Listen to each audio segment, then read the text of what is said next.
Today I'll be showing you how I made a Smitty sled that goes from this to this in less than 2 minutes. So it's a convertible Smitty sled, which means that it can have wheels, or you can take the wheels off and put some skis on it.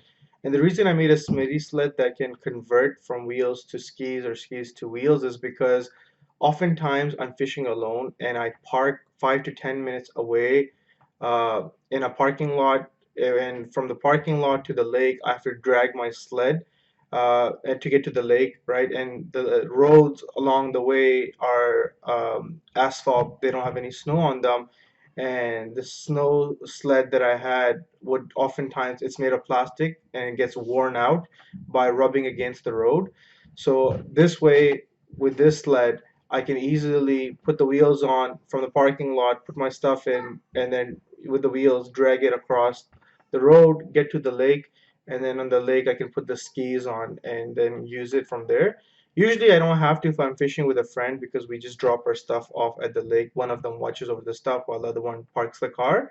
But oftentimes when I'm fishing alone, and I plan to do that a lot this year, when I'm fishing alone, then this something like this helps me a lot because I don't have to drag my sled and it gets worn out. So I made a convertible sled. I'll go through steps on how I made it. To start, I bought this convertible sleigh wagon from Canadian Tire for $100. In the video's description, you can also find a link to it from Amazon.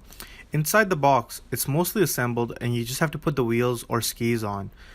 These were the skis it came with, and it was only 3 inches off the ground, which can work, but last year I found a 6-inch Smitty sled off the ground to do better. So I raised it with some youth downhill skis and 2x10 blocks of wood. I'm using 500 ratchet pound straps to hold it all together, and I got those from Home Depot.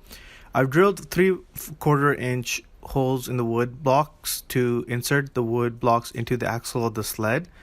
My auger and drill can easily hang off the railings, and I plan to add a few more things to help hold my ice hut and chair. You still have some room left over after putting in a big cooler and with a fish finder mounted on top. This is my live scope, and inside the cooler I have some gear such as 100 amp lithium ion battery to power the fish finder, and only weighs about 23 pounds. There's more space that I can put additional things on, so I'm going to be experimenting with more adjustments that I can use. That's all.